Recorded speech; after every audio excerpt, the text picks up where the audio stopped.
Ada satu momen di mana Sun Er dan Cailin hampir kehilangan Xiaoyan gara-gara Ziyan. Di mana saat itu, Xiaoyan sudah pasrah untuk menghancurkan dirinya saat menghadapi orang misterius yang memiliki kekuatan Doseng Bintang 9. Sementara Xiaoyan saat itu baru di level Doseng Bintang 7. Oke, mari kita bahas seperti apa ceritanya. Kejadian ini bermula ketika klan Hun telah mendapatkan semua potongan giok Dewa Kuno Touse. Xiaoyan, yang selalu merasa bahwa, di bawah dunia magma Akademi Jianan ada kaitannya dengan Istana Dewa Kuno atau peninggalan Dewa Kuno Touse. Dia akhirnya turun ke sana untuk memastikan apakah itu benar. Namun, tepat ketika dia mendekati ujung magma, dia bertemu dengan makhluk misterius di level Doseng Bintang 9 yang secara membabi buta untuk membunuhnya. Xiaoyan saat itu bingung kenapa orang ini bersikeras punya niat membunuh terhadapnya. Tanpa pikir panjang, Xiaoyan akhirnya melarikan diri dari dunia magma dan kembali ke permukaan. Singkat cerita, setelah Xiaoyan kembali ke permukaan, pertarungan intens telah terjadi. Klan Hun juga sudah ada di sana. Hun Tiandi, yang telah memegang 8 potongan dewa kuno, tangannya segera terangkat ke langit. Dunia magma di bawah mereka segera bergejolak. Detik berikutnya, pilar magma api besar setinggi 300 meter menyembur ke langit. Setelah itu, sebuah pintu batu kuno perlahan bangkit dari magma dan berdiri di langit di depan banyak mata yang panas. Istana Dewa Kuno akhirnya muncul.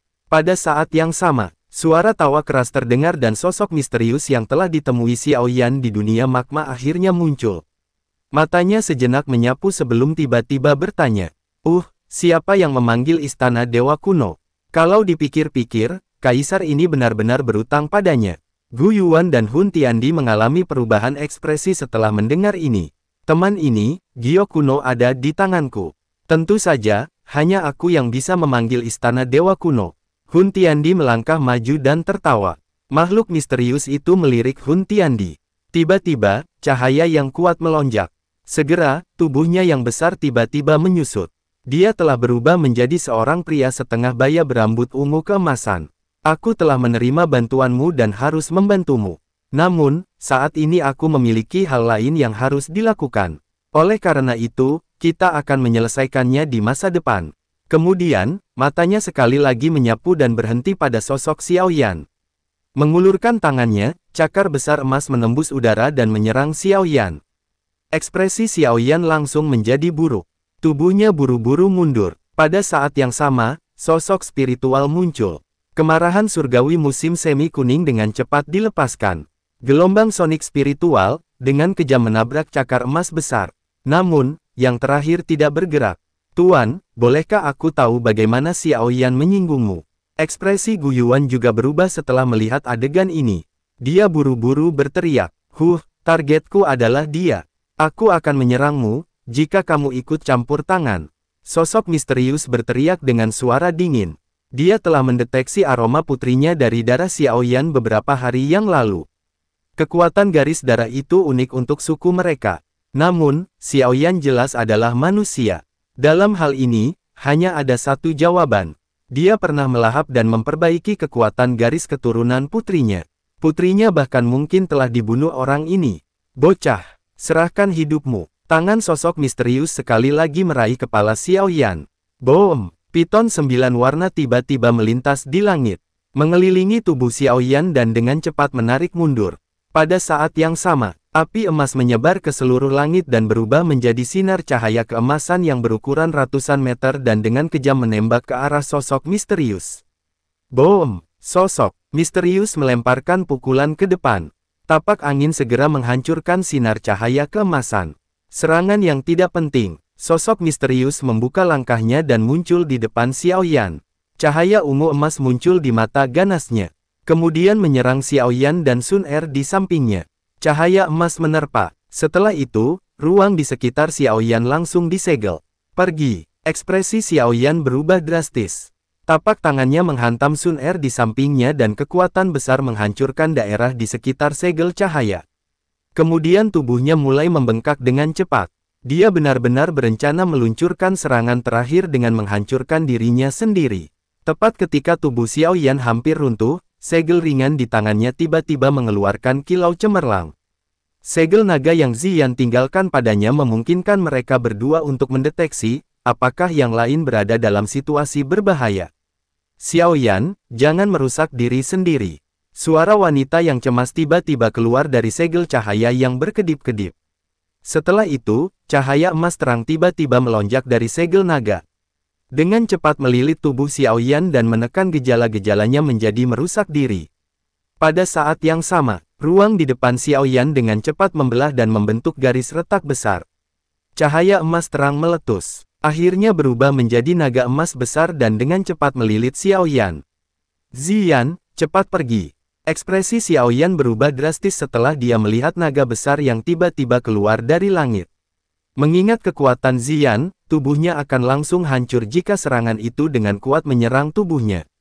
Namun, tepat ketika segel besar warna ungu keemasan mendekati kepala Ziyan, itu tiba-tiba berhenti dan dengan cepat runtuh. Cahaya melesat ke segala arah dan menyinari wajah sosok misterius. Tubuhnya mulai bergetar seolah-olah dia menderita serangan stroke. Putriku, bajingan, ekspresi Gu Yuan telah menjadi sangat buruk. Dia menyerah untuk berurusan dengan Hun Tiandi dan muncul di depan sosok misterius. Melambaikan lengan bajunya, angin kuat memaksa Ziyan dan Xiaoyan kembali. Bukankah kamu sedikit berlebihan untuk menggunakan serangan fatal saat kamu menyerang? Sosok misterius bertindak seolah-olah dia tidak mendengar kata-kata Gu Yuan. Matanya tertegun saat menatap naga emas besar yang melilit Xiaoyan. Dia bisa merasakan aroma garis darah yang sangat akrab dari dalam tubuh naga emas itu. Itu adalah garis keturunan dari leluhur yang sama. Satu-satunya di dunia ini yang bisa memilikinya adalah putrinya saat itu. Putriku, mata emas sosok misterius yang awalnya dipenuhi dengan keganasan telah menjadi lembut. Gu Yuan terkejut saat melihat ekspresi orang ini. Dia mengerutkan kening dan bertanya, "Siapa putrimu?" Naga emas Ziyan menyusut dengan cepat. Akhirnya berubah menjadi seorang wanita berambut ungu dengan sosok anggun. Matanya sedikit marah ketika dia melototi sosok misterius. Setelah itu, dia mendukung Xiaoyan di sampingnya dan bertanya, "Apakah kamu baik-baik saja?" "Aku baik-baik saja. Mengapa kamu datang?" Xiaoyan menghapus jejak darah di sudut mulutnya. Dia melirik Ziyan di sampingnya dan tanpa sadar bertanya, "Beraninya kamu menanyakan ini padaku? Masalah besar telah terjadi, namun kamu tidak menginformasikan pada suku naga kuno Voidku." Kemudian, tatapan Ziyan beralih pada sosok misterius. Siapa orang itu? Kekuatannya sungguh menakutkan. Namun, aura ini sepertinya sedikit akrab. Kalimat terakhir Ziyan sangat lembut. Lagi pula, dia tidak ingat bahwa dia pernah berkenalan dengan orang yang begitu kuat. Penjaga istana Dewa Kuno. Aku tidak tahu mengapa dia bersikeras untuk membunuhku. Xiaoyan tertawa pahit. Dia hanya menerobos masuk ke ujung magma dan tidak memiliki kebencian yang mendalam terhadap orang. Ini, semuanya sedikit merepotkan. Ziyan menghela nafas. Tangannya dengan lembut melintasi ruang di depannya. Retakan ruang terbentuk. Segera, banyak sosok bergegas keluar. Mereka mengejutkan adalah para tetua dari suku naga kuno Void. Setelah munculnya para tetua dari suku naga kuno Void, Hun Tiandi yang tidak jauh dari sosok misterius akhirnya membuka mulutnya. "Teman ini, jika kamu ingin membunuh bocah itu, aku bisa membantumu memblokir Gu Yuan." Ekspresi Gu Yuan segera berubah setelah mendengar kata-kata itu. Namun, sosok misterius, yang awalnya sangat galak, tiba-tiba berteriak dingin terhadap Hun Tiandi. "Berhentilah menjadi orang yang sibuk." Sosok misterius memutar kepalanya dan berbalik ke arah tetua suku naga kuno Void. "Zhu Huo, kamu bocah kecil. Apakah kamu masih ingat kaisar ini?" Teman yang sombong. Kelompok tetua suku naga kuno segera sangat marah. Orang ini benar-benar meletakkannya dengan kata-katanya. Sementara itu, Zhu Huo, matanya saat ini sedikit tertegun saat dia melihat orang misterius itu. Dia sedikit kehilangan pikirannya. Suku naga kuno Void belum memiliki kaisar naga untuk waktu yang lama. "Aku adalah kaisar naga sejati saat ini." Wajah Ziyan juga sedikit sedingin es saat dia berbicara dengan suara lemah. Melihat Ziyan membuka mulutnya, sosok misterius, yang memiliki wajah penuh dengan kekuatan dan martabat sebelumnya, segera menjadi terkejut. Dia menggosok tangannya karena malu. Bahkan dia mengangguk berulang kali. "Kamu benar, tepat bagimu untuk menjadi kaisar naga. Kamu harus menjadi kaisar naga." Semua orang, termasuk Ziyan, terkejut saat melihat penampilannya. Mereka dengan cepat mengungkapkan beberapa ekspresi aneh. Orang ini, benar-benar aneh. Tetua ini, hari ini adalah perang besar antara tentara aliansi kami dan klan Hun. Aku harap kamu bisa berdiri diam di samping dan tidak campur tangan. Ekspresi Gu Yuan melembut saat dia berkata, tidak campur tangan. Baiklah, baiklah. Aku akan melakukan apa yang kamu katakan. Tapi, bisakah kamu mengizinkanku sedikit lebih dekat? Sosok misterius mengangguk tanpa ragu. Kelompok Gu Yuan mengerutkan kening dalam-dalam saat melihat perilaku aneh tiba-tiba sosok misterius. Namun, mereka tanpa sadar menghela nafas lega setelah melihat bahwa orang ini tidak memiliki niat membunuh.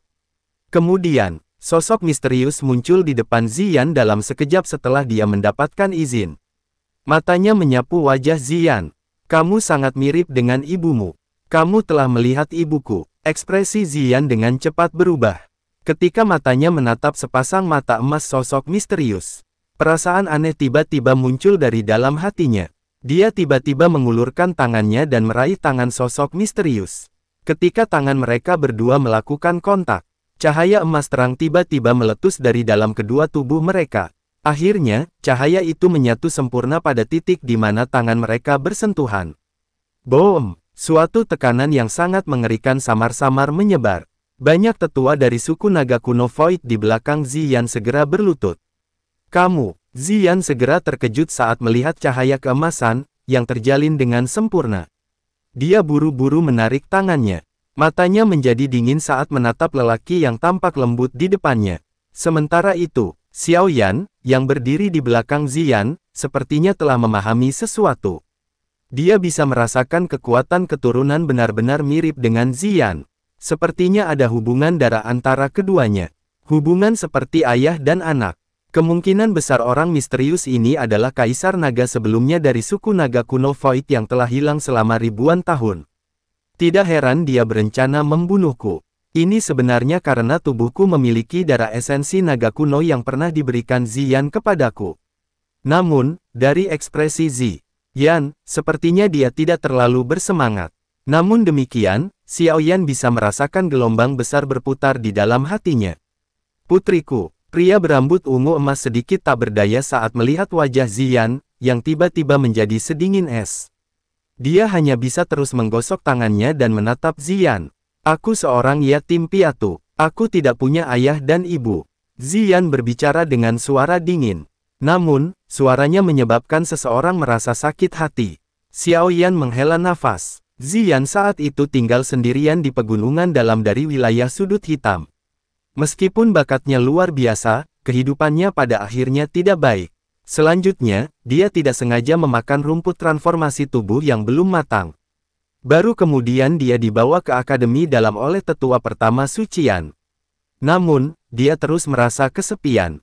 Dia secara bertahap mulai memiliki teman hanya setelah bertemu Xiaoyan. Sekarang setelah Xiaoyan memikirkan ini, gadis kecil yang serakah dan cerdas itu memiliki sakit hati yang tidak diketahui siapapun. Ziyan berdiri dengan keras kepala di depan sosok misterius. Beberapa air mata menetes di pipinya saat dia berbicara. Ayah, dia pernah sangat mengantisipasi adegan ini. Ini salahku, ini salahku. Aku seharusnya tidak serakah pada istana Dewa Kuno. Itu semua karena si bajingan Dewa Kuno Tousi. Dia telah bersekongkol melawanku dan membuatku terperangkap untuk waktu yang lama.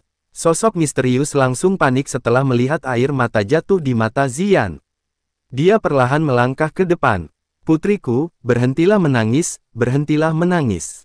Ini semua salahku. Ayah akan mendengarkanmu tidak peduli apa yang kamu katakan di masa depan. Aku bisa bersumpah jika kamu tidak mempercayaiku. Xiaoyan menghela napas lega di dalam hatinya ketika dia melihat ahli puncak ini, yang pernah mengguncang seluruh benua, bertindak dengan cara yang tak berdaya. Sepertinya dia benar-benar sangat peduli tentang Ziyan. Ziyan dengan lembut menghirup nafas yang dalam. Matanya merah saat dia menatap pria setengah baya yang terus menggosok tangannya. Tiba-tiba, dia mengulurkan jarinya dan menunjuk Hun Tiandi di kejauhan.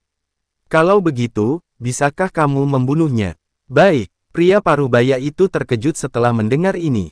Segera, ekspresi ganas tiba-tiba naik di matanya.